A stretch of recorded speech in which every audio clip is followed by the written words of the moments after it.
সঙ্গীন প্রণয়াশক্তি লিখেছেন সুরায়া রাফা।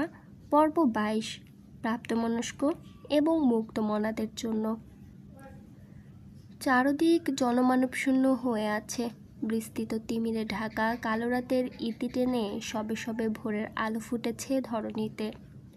সূর্য এখনও তার তেজস্ক্রিয়তা ছড়ায়নি পুরোপুরি। প্রকৃতিতে হিমধরা শীতল পরিবেশ বিরাজমান। হাওয়াইয়ের রাস্তার অদূর থেকে ভেসে আসছে দু একখানা কাভার্ড ভ্যানের সাই সাই আওয়াজ।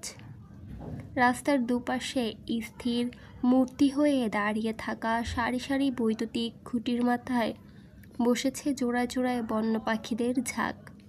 একের পর এক বন্য পাখিদের চোখের আড়াল করে নিভু নিভু ভোরের ফাঁকা রাস্তার মাঝ দিয়ে আপন গতিতে এগিয়ে যাচ্ছে কৃতিকের 4 চাক্কার ব্ল্যাক মার্সিডিজ। গন্তব্য সান ফ্রান্সিসকো ছাড়িয়ে নিজের নির্জন ছোট্ট বাড়িটা। এখন অবশ্য শুধু নিজের বলা যায় না, যেহেতু ও একজনের সারা জীবনের দায়িত্ব নিয়েছে, সেহেতু কৃতিকেরও যা তা তো তারও বটে। এই হিমধরা ঠান্ডার মাঝেও গাড়ির জানালার গ্লাস খুলে তাতে দুহাত রেখে তার ওপর চিবুক ঠেকিয়ে ফুপিয়ে কাঁদছে অরু। যদিও কৃতিক কান্নাকাটি একদম পছন্দ করে না, কিন্তু তাতে আপাতত অরুর হেলদোল নেই। জীবনটাই যেখানে এলোমেলো করে ছেড়ে দিয়েছে, সেখানে পছন্দ অপছন্দ দিয়ে কি আসে যায় আর। কৃতিক কি ভাববে সেসব কথা মাথায় না ঢুকিয়ে এয়ারপোর্ট থেকে বেরিয়ে বাড়ির উদ্দেশ্যে গাড়িতে ওঠার পর থেকেই কেঁদে ভাসাচ্ছে সে। মুখমণ্ডল জুড়ে তার আকাশসমূহ দুঃখের ছড়াছড়ি। অরু প্যাসেঞ্জার সিটে বসা সত্ত্বেও পা দুটো তুলে রেখেছে সিটের ওপর। ও আরাম করে বসে আছে দেখে কৃতিকও বুঝে শুনেই গাড়ি ড্রাইভ করছে আপাতত, যাতে অরুর কোথাও না লাগে। অরুর বাঁধনহারা রেশমের মতো লম্বা সিল্কি চুলগুলো ক্রমাগত উড়ে এসে আছড়ে পড়ছে কৃতিকের চোখে মুখে। মাঝে মধ্যে ড্রাইভ করতেও অসুবিধা হচ্ছে খুব, তবু কৃতিক কোনো কিছুরই পরোয়া করছে না, কারণ ওর কাছে এই চুলের মিষ্টি ঘ্রাণটা হৃদয় জুড়িয়ে দেবার মতোই প্রশান্তিদায়ক। দরকার পড়লে 1 ঘন্টার রাস্তা 2 ঘন্টা অতিক্রম করবে, তবু নিজের শরীর থেকে অরুর চুল সরাবে না। কিন্তু অরু তো সেই ভোর রাত থেকেই বাইরে মুখ দিয়ে বসে আছে। বাইরের হিমধরা পুরো ঠান্ডাটা ওর চোখে মুখে এসে হামলে পড়ছে। এরকম ঠান্ডার মধ্যে বাইরে মুখ দিয়ে আরও কিছুক্ষণ বসে থাকলে বাড়িতে যেতে যেতেই অরুর নিউমোনিয়া হয়ে যাবে নিশ্চিত। তাই কৃতিক এবার এক হাত ড্রাইভ করতে করতেই অন্য হাত দিয়ে জানালার কাজ তুলে দিল। জানালার কাজ টেনে দেওয়াতে একটু পিছিয়ে বসেছে অরু, তবুও কান্না থামেনি। চোখ দিয়ে তার এখনও গঙ্গা যমুনা বয়ে যাচ্ছে। অরুকে এখনও কাঁদতে দেখে সামনে ফোকাস করেই বিরক্ত ভঙ্গিতে কথা ছড়ে কৃতিক। কাঁদছিস কেন এভাবে? মেরেছি তোকে? কৃতিকের কথার পেছনে অরু মৌনতা পালন করে, শুধু মনে মনে বলে, এর থেকে মারলে বেশি ভালো হতো। একটা প্রশ্নের উত্তর দিতে গিয়ে সে কখন থেকে চুপ করে আছে অরু। আদৌ উত্তর দেবে বলে মনে হচ্ছে না। গতকাল থেকেই মুখে কুলুপ এঁটে বসে আছে মেয়েটা। কৃতিক জানে কাকে কিভাবে কথা বলাতে হয়, তাই ও খানিকটা কৌশল পন্থাই অবলম্বন করলো। হুট করেই মাঝ রাস্তায় গাড়ির বেগ কষল। এভাবে গাড়ির ইঞ্জিন বন্ধ হয়ে যাওয়াতে অরু হক চকিয়ে বাইরে তাকিয়ে বলল, এসে গেছি।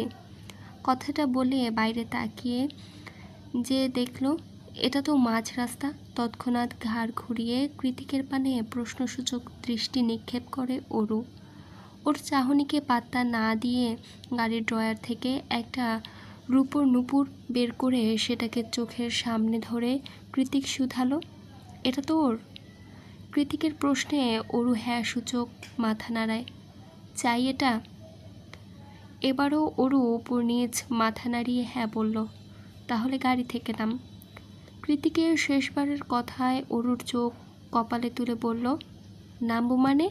এ অচেনা রাস্তায় আপনি আমায় নামিয়ে দিয়ে যাবেন? ইডিয়ট। অস্ফুটে কথাটা বলে কৃতিক নিজেই গাড়ি থেকে নেমে গেল। অরু কৃতিকের যাওয়ার পানে চোখ রেখে বুঝল এটা একটা পেট্রোল পাম্প। তার পাশেই ছোটোখাটো একটা মাঠ, হয়তো প্রয়োজনীয় কিছু কিনতে গিয়েছে সে। খানিকক্ষণ বাদে একটা মিনারেল ওয়াটারের বোতল হাতে নিয়ে ফিরে এলো কৃতিক। অন্তঃপর গাড়িতে বসে সেটা অরুর দিকে এগিয়ে দিয়ে বলল, বাইরে গিয়ে চোখ মুখ ধোয় আয়, তোকে পেতনির মতো দেখাচ্ছে। আমি রীতিমতো ভয় পাচ্ছি। কৃতিকের কথাটা অরুর মোটেই পছন্দ না হলেও এই মুহূর্তে চোখে মুখে আদতে একটু পানি ছেটানো প্রয়োজন। তাই গাইগুই না করে লম্বা চুলগুলোকে হাত কোপা বেঁধে গাড়ি থেকে বেরিয়ে গেল অরু। চোখে মুখে ইচ্ছে মতো পানির ঝাপটা দিয়ে নাক টেনে নিজেকে একটু স্বাভাবিক বানিয়ে পুনরায় গাড়ি ফিরে এলো ও। অরু গাড়িতে বসতে ওর দিকে টিস্যু এগিয়ে দিল কৃতিক। অরু টিস্যু দিয়ে মুখ মুছতে মুছতে বলল, এবার তো দিন, নুপুরটা আমার ছোটোবেলার স্মৃতি। নুপুরটা নিয়ে যাওয়া কি খুব দরকার? পরে নিলে হয় না? কৃতিকের কথায় অরু আচমকা দৃষ্টিপাত করলো ওর চোখের দিকে। মনে মনে বলল, আশ্চর্য, আবার নুপুর দিয়ে ওনার কাজটা কি? অরুর ভাবনার ছেদ ঘটিয়ে একটা নিয়ে ওর পা দুটো নিজের অরুর উপর তুলে নিল কৃতিক। এভাবে পা তুলে ফেলায় অকস্মাৎ পেছনে ঝুঁকে গেল অরু। পুরো গাড়ি জুড়ে তখনও পিনপতন নীরবতা বিরাজমান, যার দরুন অরুর তীব্র শ্বাস প্রশ্বাসও হঠাৎ বেড়ে যাওয়ায় হৃদস্পন্দনের আওয়াজ স্পষ্ট শুনতে পাচ্ছে কৃতিক। অরুর এহেন পরিস্থিতিকে গ্রাহ্য না করে আলতো হাতে ওর পায়ে নুপুর পরানো শুরু করে সে। নিজ পায়ে কৃতিকের হাত নরম স্পর্শ অনুভব হতেই ঠোঁট কামড়ে ফুপিয়ে কেঁদে ওঠে অরু। নিজের এলোমেলো অজানা অনুভূতিতে বিরক্ত ও। যা সম্ভব নয় তাই সম্ভব করে ছেড়েছে কৃতিক, কিন্তু অরুকে কেন বলির পাঠা বানিয়ে এরকম একটা অস্বাভাবিক সম্পর্কে জড়ালো সে? কেন অরুর সাথে সাথে নিজের জীবনটাকেও অগ্রহণযোগ্য সম্পর্কের মাঝে ঠেলে দিল? কি চাইছে কৃতিক? এভাবে অরুর জীবনটা নষ্ট করে কোন ভুলের শোধ নিল সে? একটা দুটো নয়, অরুর মনে হাজারো দানা বাঁধা প্রশ্নের ছড়াছড়ি। কিন্তু কে দেবে এত প্রশ্নের উত্তর?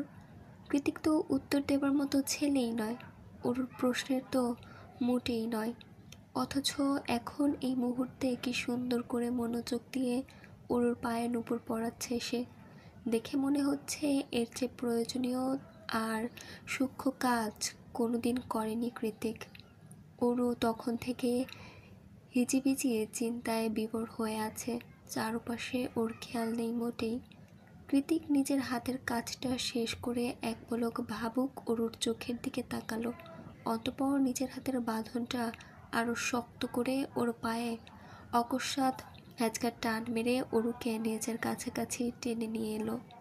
আচমকা পায়ের টান দেওয়াতে সুতির ঘাগরাটা অনেকটা উপরে উঠে গিয়ে মোমের মতো সুন্দর পা দুটো দৃশ্যমান হয়ে উঠেছে কৃতিকের চোখের সামনে। কৃতিক সূক্ষ্ম ঢোক গিলে সেদিকে একবার পরখ করে, চোখ ঘুরিয়ে অরুর অশ্রুসিক্ত নয়নে চোখ রাখল। তারপর আর একটু কাছে এগিয়ে গিয়ে নিজের বৃদ্ধা আঙ্গুল দিয়ে ওর চোখের জলটুকু মুছিয়ে দিতে দিতে মাদকতায় নিবিষ্ট চাহনি নিক্ষেপ করে। দু ঠোঁট নাড়িয়ে হাঁচকি স্বরে বলল, বউ। কৃতিক খুব আস্তে করে শব্দটা উচ্চারণ করলেও অরুর শ্রবণ কেন্দ্রিয়তে তা স্পষ্টভাবে পৌঁছেছে। কথাটা শোনা মাত্রই অজানা শিহরণে শরীর ছেয়ে গেল অরুর। কাঁটা দিয়ে উঠল শরীরের প্রত্যেকটা লোমকূপ। অজান্তেই দোল পেটের মাঝে ডানা ঝাপটাতে শুরু করে দিল অসংখ্য প্রজাপতির দল। ইস, কি অস্বস্তিদায়ক অনুভূতি! অরুর কেমন কেমন লাগছে। গলাটা শুকিয়ে কাঠ হয়ে গিয়েছে মুহূর্তেই। কৃতিক এখনও একইভাবে তাকিয়ে আছে। অরুর আমতা আমতা স্বরে বলে উঠল, আমি পানি পান করব। অরুর কথায় কৃতিকের ঘোর কেটে যায়। ও মুহূর্তেই অরুর থেকে দূরত্ব বাড়িয়ে ড্রাইভিংয়ে মনোযোগ দেয়। ড্রাইভ করতে করতে মনে মনে কৃতিক ভাবছে, যাক, কান্নাকাটি তো অন্তত থেমেছে। ওদিকে অরু এক নিঃশ্বাসে ঢক ঢক করে পানি পান করে পুরো বোতল খালি করে ফেলেছে। তবু কোনো কিছুর তৃষ্ণার্থে হাঁসফাঁস করছে ভেতরটা। কি অদ্ভুত এ অনুভূতি! কৃতিক কি জাদু জানে? অনু ফ্রন্ট ইয়ার্ডে দাঁড়িয়েছিল। অরু অনুকে দেখা মাত্রই ফ্রেঞ্চ গেট ঠেলে ভেতরে প্রবেশ করে দৌড়ে গিয়ে অনুর গলা জড়িয়ে ধরে হাউ মাউ করে কেঁদে ওঠে। অনু জানে অরুর এমন কান্নার কারণ ও নিজেই, তাই নিজের কাজে বড্ড অনুতপ্ত অনু। অরুর এমন হৃদয় নিংড়ানো কান্নার গতিবেগে অনু আর নিজেকে সামলাতে পারল না। বোনকে দু হাতে জড়িয়ে ধরে ডুকরে কেঁদে উঠে অনু বলে, আপার ওপর অভিমান করে এভাবে কাঁদিস না সোনা। আপা খুব সরি, আর কখনো তোকে এভাবে বকবো না। আমার ঘাট হয়েছে। অনুর কথায় ক্রন্দনরত অরু এদিক ওদিক না সূচক মাথা নাড়ায়। অরুর ভাব ভঙ্গিমা অনুর বোধগম্য হয়নি, তাই অনু পুনরায় নরম সুরে বলল, বলেছি তো আর কখনো বকবো না এভাবে। এসেছিস থেকে কেঁদেই যাচ্ছিস। কি হয়েছে? কৃতিক ভাইয়া কিছু বলেছে? দেখি আমার দিকে তাকা। অরুর গলা দুটো আগলা করে ধরে অরুর গাল দুটো আগলা করে ধরে মুখোমুখি দাঁড় করিয়ে অনু আবারও শোধায়, কৃতিক ভাইয়া কিছু বলেছে? অনুর প্রশ্নে অরু পেছনে দৃষ্টি নিক্ষেপ করে। তাকে দেখে কৃতিক নেই, হয়তো ভেতরে চলে গিয়েছে অনেক আগেই। তারপর পুনরায় অনুর দিকে তাকিয়ে না সূচক মাথা নাড়িয়ে নাক টেনে অরু বলে, কেউ কিচ্ছু বলেনি। অনু নিশ্চিত হয়ে অরুর দু চোখ মুছিয়ে দিতে দিতে বলল, মায়ের অপারেশন হয়ে গিয়েছে, এখন আইসিইউতে আছে। 2-1 দিনে হয়তো চোখ খুলবে মা। তারপর আমরা মায়ের সাথে কথা বলতে পারবো। মাকে নিয়ে দেশেও ফিরে যাব, আর দুঃখ নেই। এত বড় একটা খুশির খবরেও কেন যেন খুশি হতে পারল না অরু। কি করে পারবে? গতকাল রাতেই নিজের সবটা সৎ ভাইয়ের নামে লিখে দিয়ে এসেছে। এসব কথা জানাজানি হলে মা আপা কেউ ওকে মেনে নেবে না, ভালোবাসবে না, উল্টে নোংরা বলে আখ্যায়িত করবে। এতগুলো দিন পরে একটুখানি খুশির মুখ দেখেছিল ওর পরিবারটা, অথচ ওর সবার আড়ালে সেটা ধূলিসাৎ করে মাটিতে মিশিয়ে দিয়ে এসেছে। কৃতিক কেন করলো এমনটা? নিজের ভাবনার মাঝে ওর তৎক্ষণাৎ মনে মনে ঠিক করে নিয়েছে, কৃতিককে ও প্রশ্ন করবেই করবে, তাতে যা খারাপ হওয়ার হোক। তাছাড়া কৃতিক তো ওর সাথে খারাপ কোনো কিছু করার বাদ রাখেনি, তাহলে এত ভয় কিসের? অরুর অজ্ঞাত ভ্রমকে ভাঙিয়ে দিয়ে ফ্রেঞ্চ গেট ঠেলে আগমন ঘটে প্রত্যয়কে দেখে অরু এক নজর অনুর মুখের দিকে তাকিয়ে দ্রুত হেঁটে বাসার ভেতরে চলে যায়। অরু চলে গেলে অনু নিজেও পা বাড়ায় ভেতরে যাওয়ার উদ্দেশ্যে। এই মুহূর্তে প্রত্যয়ের সাথে কথা বলা তো দূরে থাক, ওর মুখটাও দেখতে ইচ্ছে করছে না অনুর। কিন্তু পেছনে ঘুরে কয়েক কদম পা বাড়াতেই প্রত্যয় ওকে টেনে ব্যাকইয়ার্ডে নিয়ে দেয়ালের সাথে চেপে ধরে। প্রত্যয়ের এমন কাণ্ডে অনু রেগে মেগে জাজিয়ে উঠে বলে, কি অসভ্যতা শুরু করেছেন? বাড়িতে কৃতিক ভাই আছে। প্রত্যয় ওর মুখটা শক্ত হাতে চেপে ধরে বলল, এর জন্যই তো বলছি আস্তে কথা বলো। অনু ওর হাতটা ঝটকা মেরে সরিয়ে দিয়ে বলল, কি চাই আপনার? আমাকে ইউজ করে শাক মেটেনি, নাকি তিন্নির সাথে আজ দেখা হয়নি তাই রিপ্লেসমেন্ট হিসেবে আমার কাছে এসেছেন? প্রত্যয় চটে আছে খুব, মেয়েটার তেজের সাথে কিছুতেই পেরে ওঠে না সে। কিন্তু এই মুহূর্তে অনুর প্লেটের মতো ধারালো কথার আঘাতে রক্তাক্ত হয়ে যাচ্ছে হৃদয়টা। সে সাথে মস্তিষ্ক হয়ে উঠেছে হিতাহিত জ্ঞানশূন্য। প্রত্যয় নিজেকে সামলে রাখতে না পেরে চড়াত করে তুঙ্গে উঠে যাওয়া মেজাজের বহিঃপ্রকাশ ঘটালো তৎক্ষণাৎ।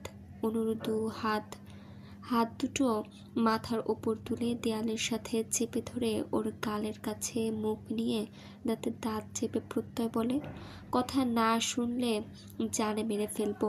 গত 2 দিন ধরে কুকুরের মতো পিছনে পড়ে আছি, কিন্তু একটা এক্সপ্লেন করতে চাচ্ছি। একবারও সুযোগ দিচ্ছ না আমায়। এত তেজ কেন তোমার? প্রত্যয় এই প্রথমবার অনুকে তুমি করে অধিকার খাটিয়ে কথা বলল। প্রত্যয়ের মুখে তুমি আওয়াজটা যে এতটা সুমধুর তা অজানাই ছিল অনুর।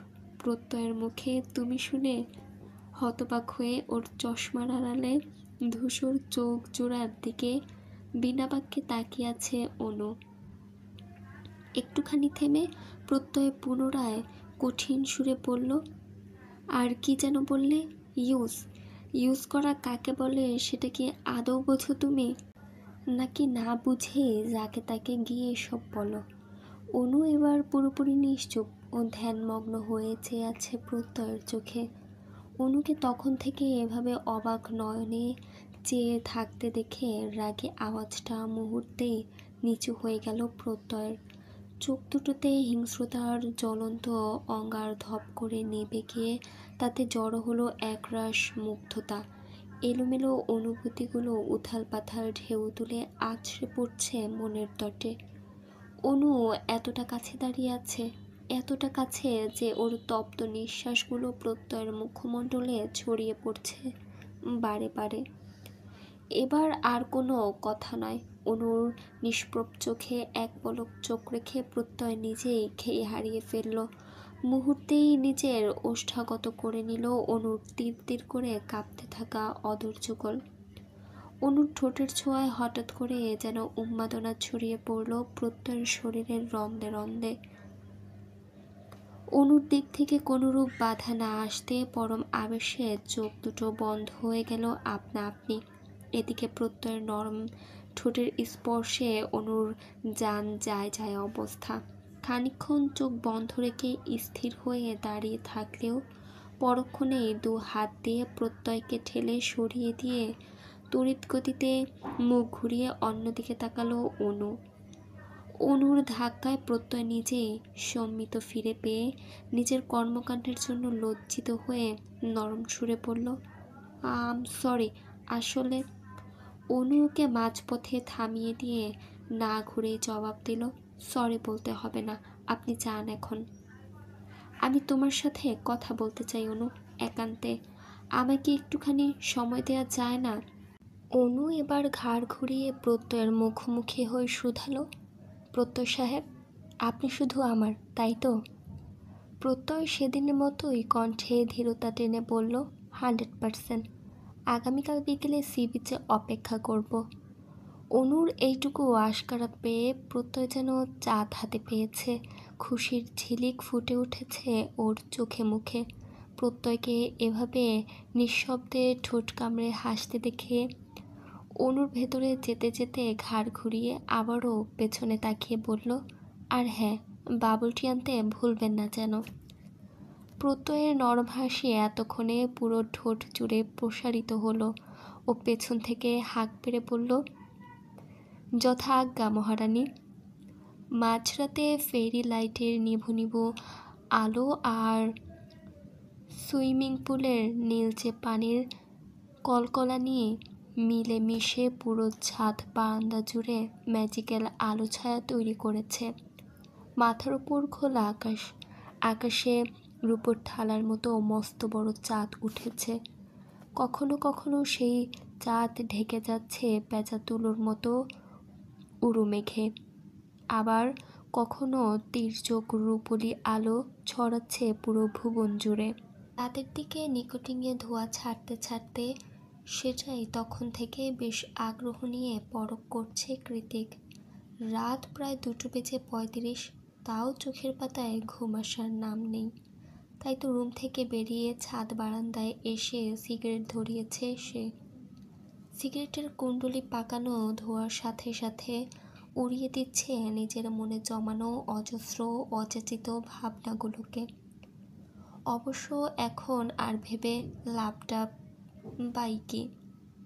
ওরও তো সারা জীবনের জন্য ওর নামটা ভাবতে যতটা দেরি হলো, ওরও সেখানে উপস্থিত হতে ততটা দেরি হলো না। নিশুতি রাতে কারো নিস্তব্ধ পায়ের আওয়াজ পেয়ে কৃতিক পেছনে ঘুরে দেখলো ওরু দাঁড়িয়ে আছে। পরনে খয়েরি রঙের সুতি চুড়িদার, লম্বা চুলগুলো দিয়ে টুপ টুপ করে পানি ঝরে পড়ছে, শরীর ভিজে যাচ্ছে। তাতেও হেলদোল নেই ওরুর। চোখে মুখে চরম বিষণ্ণতার ছাপ স্পষ্ট। হাত পায়ের ফর্সা ত্বকগুলো ফ্যাকাশে হয়ে কুঁচকে আছে, মনে হচ্ছে অনেকক্ষণ ধরে পানিতে ভিজেছে। অরুর এমন উদ্ভ্রান্তের মতো মুখশ্রী দেখে কৃতিক ভুরু কুঁচকে শুধালো, এত রাতে শাওয়ার কেন নিয়েছিস, কি প্রয়োজনে? অরু জবাব দেয় না, চুপচাপ দাঁড়ায় কৃতিকের মুখোমুখি হয়ে। কৃতিকের পরনে কালো হুডি আর ওভারসাইজ ডেনিম। ওর নিষ্প্রভ চোখে কৃতিকের কালো কুচকুচে হুডির দিকে চেয়ে আছে চুপচাপ। ওর কর্মকাণ্ড দেখে কৃতিক বিরক্ত ভঙ্গিতে বলল, এত রাতে না ঘুমিয়ে এখানে কি? আমার সাথে ঘুমাবি?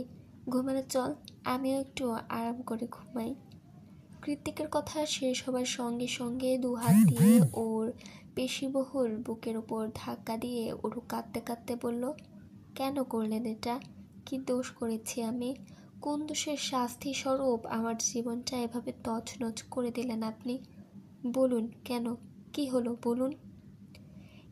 একবার দুবার তিনবার যখন কৃতিকের বুকের ওপর ওরু ধাক্কা দিতে যাবে, তখনই ওর দুহাত শক্ত করে চেপে ধরে কৃতিক চেহারায় গম্ভীর্য টেনে এনে কঠিন সুরে বলে, যা করেছি খুব ভেবে চিনতে ঠান্ডা মাথায় করেছি। এবার এটা যত তাড়াতাড়ি মেনে নিবি ততই তোর জন্য মঙ্গল। কৃতিকের কথায় অরু ঝাঁঝিয়ে উঠে বলল, আপনি কি পাগল? আপনার বাবা জামশেদ জায়ান চৌধুরী আমার মায়ের প্রয়াত স্বামী, সে হিসেবে আপনি আমার সৎ ভাই। কিভাবে ভুলে গেলেন এটা? অরু কথাটা উচ্চারণ করার সঙ্গে সঙ্গে কৃতিক টান মেরে এক হাতে ওর কোমর জড়িয়ে ধরে অন্য হাতে শক্ত করে ওর গাল দুটো চেপে ধরে বলল, খবরদার নিজেকে আমার বোন বলবি না, একদম মেরে ফেলবো। তুই আমার বিয়ে করা বউ, তোর সব কিছু আমার। তোর পায়ের নখ থেকে মাথার চুল পর্যন্ত everything is belongs to me. তীব্র রাগে কাঁপতে কাঁপতে কথাটুকু শেষ করে অরুকে ধাক্কা মেরে সরিয়ে দেয় কৃতিক। কৃতিক ছাড়তেই অরু কাঁদতে কাঁদতে মেঝেতে বসে পড়ে। অতঃপর হেঁচকি তুলে অস্পষ্ট সুরে বলে, সমাজ কোনোদিনও এই বিয়ে স্বীকৃতি দেবে না, উল্টে আমাকে নোংরা বলে ধিক্কার দেবে। তখন নিশ্চয়ই খুশি হবেন আপনি। কৃতিক হাঁটু ঘেরে ওর মুখোমুখি হয়ে বসল।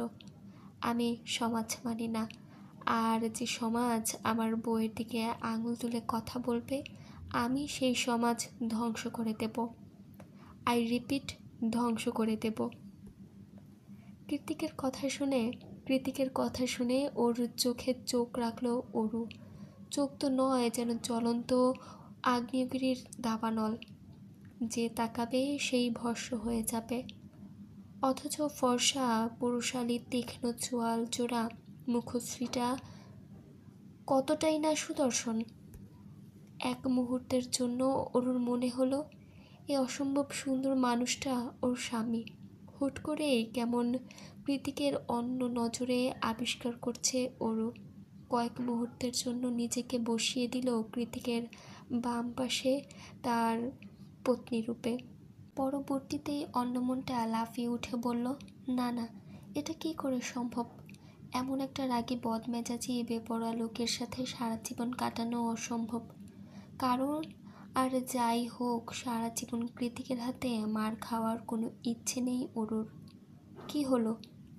হঠাৎ করে কৃতিকের কথায় ধ্যান ভাঙে অরুর। বেরিয়ে আসে নিজের দিবা স্বপ্ন থেকে, ছোট্ট করে জবাব দেয়, কিচ্ছু না।